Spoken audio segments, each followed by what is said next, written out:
Chaque année a ses prémices. Le premier dimanche d'aujourd'hui est le prémisse de tout le dimanche de cette année. Amen. Le mois de janvier de cette année 2022 est le prémisse de tous les mois qui composent cette année. Alors il faut faire attention. Quand le prémisse est sainte, la masse le sera aussi. Mais quand les prémices ne sont pas saintes, posons-nous la question.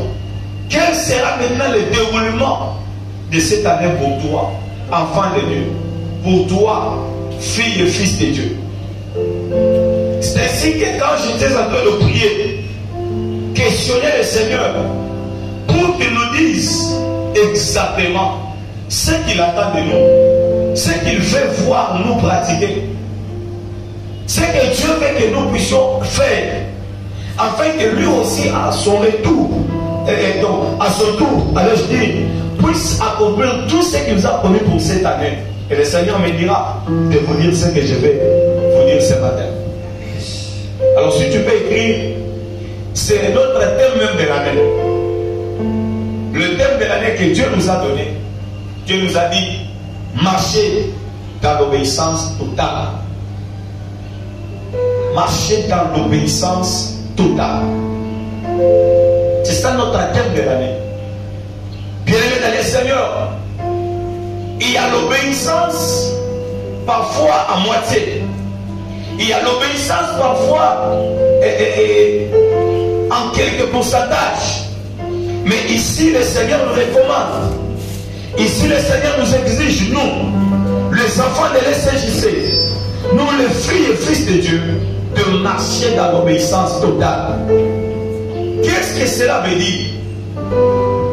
Vous savez, bien aimé, à ce qui concerne la parole de Dieu, nous devons les consommer pas à moitié, comme pour dire ça, je ne peux pas obéir, mais ça, je vais obéir. Non, là on ne peut pas parler de l'obéissance dans sa totalité.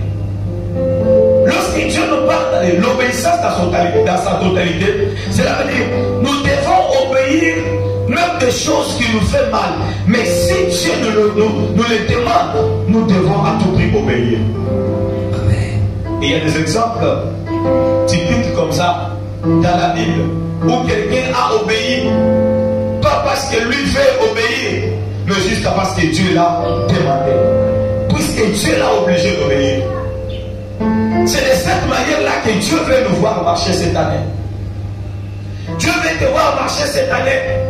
Là où toi tu veux t'engager à droite. Mais puisque Dieu te dit, mon fils, ma fille, moi je t'oblige de ne pas t'engager à droite. Engage-toi à gauche. Malgré que tu voyais ce que tu pouvais gagner comme bénéfice en t'engageant à droite.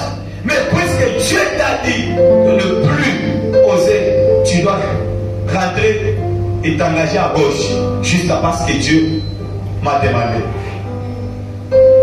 Tu voulais faire quelque chose parce qu'on t'a proposé parfois certaines choses et que tes yeux même ont vu que ça, avec ça, je peux faire ça. Mais si Dieu te dit, n'ose pas prendre ces histoires, bien aimé dans le Seigneur, acceptez de mourir de faim, mais tout en obéissant à la voix de l'Éternel. C'est ça l'obéissance dans sa totalité. C'est ça l'obéissance totale par laquelle nous devons marcher tout au long de cette année 2022. Vous savez, le diable aussi sait très bien que lorsque nous allons marcher dans l'obéissance totale envers notre Dieu, le diable n'aura pas la force de nous faire quoi que ce soit. Je vous dis la vérité parce que le diable nous profite par notre désobéissance à Dieu. C'est là où le diable profite pour s'ingérer dans nos affaires.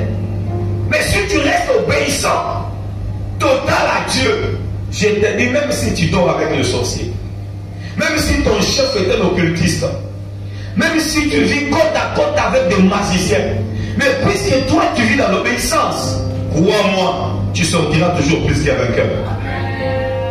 Ça c'est une vérité que j'ai trouvée dans la Bible. Mais j'aime quand même ce que Dieu nous dit. Pourquoi devons-nous alors d'obéir totalement à Dieu. Quel est l'avantage pour nous en cette année 2022? Qu'est-ce que nous allons gagner? Qu'est-ce que nous allons profiter en obéissant à Dieu totalement? Qu'est-ce que nous allons bénéficier?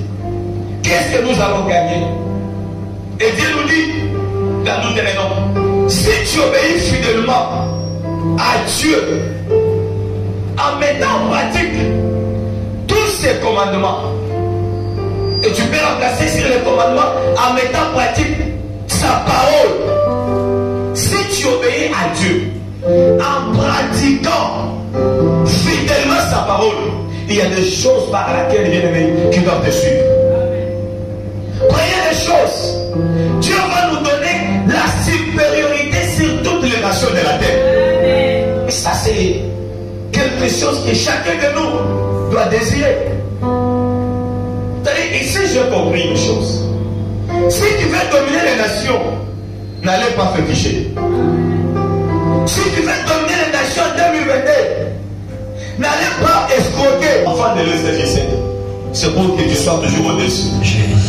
Parce que parmi les promesses que Dieu t'a fait, Dieu ne t'a pas fait une promesse comme pour dire, toi tu seras la tête. Non. Mais Dieu a dit, et cela est répété même encore dans Deutéronome. Dieu a dit, toi tu seras la tête et non la queue. Et ça n'est pas un soldat. Cela est le retombé d'une action que toi tu dois mener. Cela est le résultat d'une attitude que toi tu dois prendre. Et cette action-là, c'est laquelle? C'est l'obéissance totale. Et cette action-là, c'est laquelle? C'est demeurer fidèle à Dieu. Peu importe le prix. Vous savez, bien aimé, lorsque Dieu nous dit d'obéir totalement à sa parole, ça ne veut pas dire qu'il n'y aura pas de choses qui peuvent nous pousser à désobéir. Ça ne veut pas dire que Dieu va enlever au milieu de nous les tentations, les obstacles, les combats, le fléau, les moqueries, les découragements. Non! Cela, bien-aimé, sera toujours du milieu de nous. Parce que nous vivons encore sur cette terre. Mais Dieu veut que malgré tout cela, toi et ton œil soient ouverts pour écouter et obéir rien qu'à ce que Dieu te dit. C'est en obéissant à Dieu que Dieu peut te donner la supériorité sur toutes les nations. Vous savez, lorsque Dieu parle de la supériorité sur toutes les nations, j'aimerais un peu expliquer encore tout petit peu. Qu'est-ce que cela veut dire? Joseph s'est retrouvé vendu comme esclave en Égypte. Et il était au service de Potiphar. Et Potiphar avait donné confiance sur tous ceux qui étaient dans sa maison, sauf sa femme. Mais un jour, la femme de Potiphar porta les yeux sur Joseph en disant clairement, couche avec moi.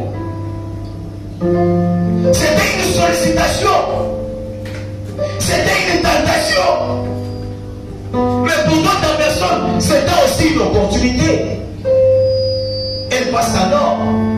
Une femme élevée qui désire coucher avec toi, qui travaille pour lui. Pour les autres, c'était une opportunité. Parce que si Joseph pouvait conditionner à cette femme-là, tu veux que je couche avec toi, mais si tu me donnes seulement chèque d'1 million de dollars, cette femme allait donner. Cette femme allait donner. Mais puisque Joseph marchait avec l'obéissance à Dieu dans sa tête, malgré qu'il était étranger, malgré qu'il était esclave, malgré qu'il y avait des tentations, malgré qu'il y avait des sollicitations, Joseph refusa. Joseph a dit, moi je marche dans l'obéissance totale à mon Dieu. Voilà pourquoi, peu importe tout ce que tu peux me promettre, mais comme cela va à l'encontre de la parole, des lois, de l'ordre de mon Dieu, je ne peux pas obéir à cela. Joseph refusa. Et vous connaissez très bien la suite. Joseph s'est retrouvé en prison. Mais puisque Dieu a dit, tout celui qui va obéir, Dieu va lui donner la supériorité sur des nations de la